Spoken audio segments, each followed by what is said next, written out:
The Indian Coast Guard is attempting to tow a container ship that caught fire off the coast of Kerala in southern India earlier this week to prevent a potential ecological disaster, Indian authorities said. According to Associated Press, the Singapore-flagged MV 503 was on its way to Mumbai, India's financial capital, after leaving the Sri Lankan port of Colombo on June 7 when it reported multiple explosions and a subsequent fire some 88 nautical miles from the coast of Beypore in Kerala on Monday. Indian authorities have not yet given a reason for the explosions and fire. The current focus remains on firefighting and preventing the vessel from drifting towards the Indian coastline. The 890-foot vessel carries 2,128 metric tons of fuel and hundreds of containers, including hazardous cargo, India's defense ministry said in a statement Wednesday night. With the fire yet to be fully extinguished, efforts to establish a towline to pull the vessel away from the coast are underway, the ministry said. The situation remains critical and is being monitored continuously. The firefighting efforts have significantly reduced visible flames, but the fire remains active on the ship's inner decks and near the fuel tanks, the ministry added. The Coast Guard launched an aerial firefighting operation Thursday morning using a helicopter from the Indian Air Force, Commandant Amit Uniyal, a spokesperson for the Coast Guard, said. The helicopter dispersed 1,000 kilograms of dry chemical powder onto the core fire areas of the ship, he added.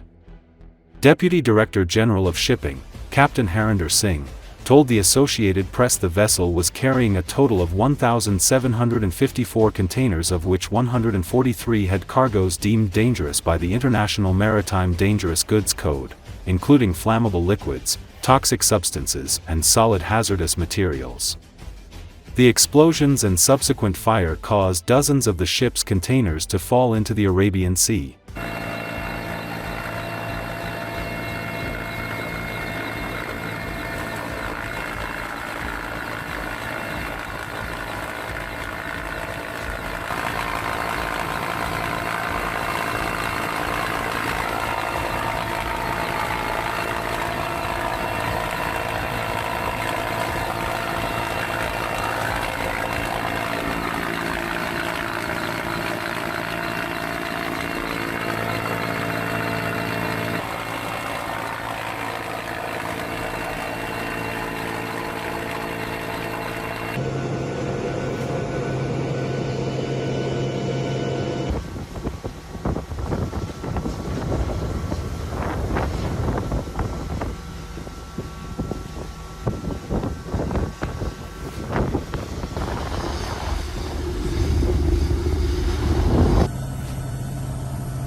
U.S. President Donald Trump is visiting Fort Bragg to mark the 250th anniversary of the U.S. Army at the same time he deploys members of another branch, the U.S. Marines, to Los Angeles to join the National Guard in response to immigration protests. According to Associated Press, Trump used a speech ostensibly supposed to be used to recognize the 250th anniversary of the U.S. Army to denounce the protesters in Los Angeles while repeating his false statements about the 2020 election being rigged and attacking the previous commander-in-chief, former President Joe Biden. Trump has authorized the deployment of 4,000 National Guard soldiers to the city over the objections of Democratic California Governor Gavin Newsom. About 700 Marines were deployed to the Los Angeles area, but had not yet been sent to respond to the protests. The president also made a much-anticipated announcement to reverse the name changes by the Biden administration of 7 other bases that honored important Confederate figures. We are also going to be restoring the names to Fort Pickett, Fort Hood, Fort Gordon, Fort Rucker, Fort Polk, Fort Hill, and Fort Robert E. Lee, Trump said. We won a lot of battles out of those forts and it's not time to change. And I'm superstitious, you know. I like to keep it going, right? The Trump administration earlier this year announced it was restoring the names of Fort Bragg and Fort Benning, which had also been changed by Biden. As Trump ended his more than 50-minute address, he reminded the troops of his defiant words to rallygoers after he was nearly assassinated at a rally in Pennsylvania last year. You will do something that has become quite a public and famous little phrase also, Trump said. But you're a hell of a lot braver than me. You will fight, fight, fight, and you will win, win, win. Trump received plenty of cheers, which laughed at the president's jokes and delighted in his dancing to his campaign anthem of YMCA. However, some in the audience were uneasy with parts of his remarks. Trump has promoted the Army's anniversary as a reason to hold the parade on Saturday, which is also his 79th birthday. Tanks and other vehicles will roll down city streets in a reminder of how the Republican president is reshaping the armed forces after returning to the White House this year. Fort Bragg, which is located near Fayetteville, North Carolina, serves as headquarters for U.S. Army Special Operations Command. Highly trained units like the Green Berets and the 82nd Airborne are based there.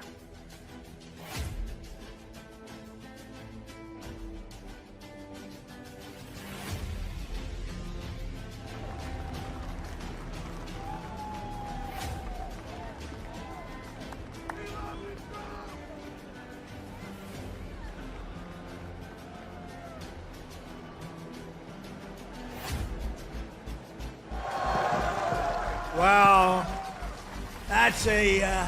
that's a beautiful sight, and it's a beautiful sight to be with you in a place called Fort Bragg.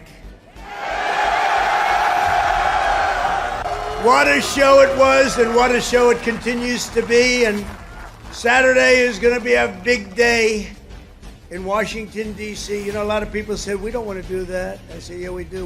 We want to show off a little bit. You know, recently, other countries celebrated the victory of World War I. France was celebrating, really. They were all celebrating. The only one that doesn't celebrate is the USA, and we're the ones that won the war. Without us, you'd all be speaking German right now. Maybe a little Japanese thrown in. But we won the war. And we don't celebrate, but we're going to celebrate on Saturday, and we're going to celebrate from now on. We're going to celebrate our greatness and our achievements. This week we honor 250 years of valor and glory and triumph by the greatest fighting force ever to walk the face of the earth, the United States Army. But our army has smashed foreign empires, humbled kings, toppled tyrants, and hunted terrorist savages through the very gates of hell. Our soldiers do not rest until they win. You know that better than anybody. From June 1775 to June 2025, those foolish enough to challenge America's army have been met with unyielding strength, unbreakable spirit, and unstoppable, overwhelming force. Time and again, our enemies have learned that if you dare to threaten the American people, American soldier will chase you down, crush you, and cast you into oblivion. That's what happens, unfortunately.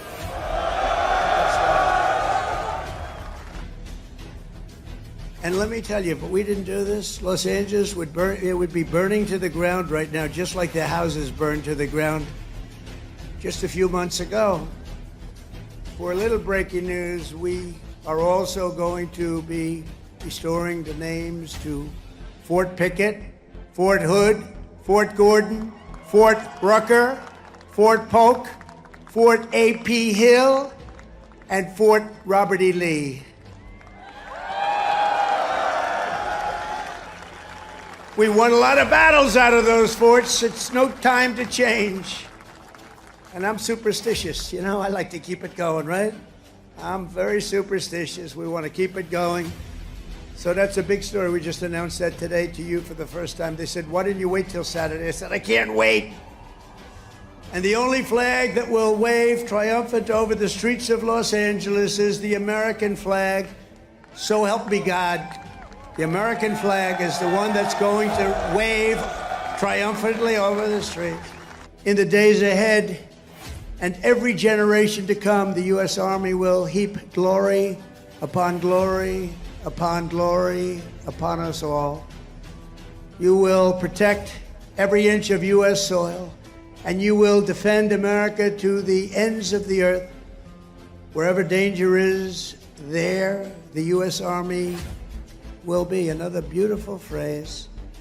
Whatever peril comes our way, whatever menace threatens our people, you will stand strong, you will be proud, you will charge hard, and you will keep that flame lit, that beautiful, beautiful flame. You're going to keep it lit. You will hold the flag high, and you will do something that's become quite a famous little phrase also, but you're a hell of a lot braver than me.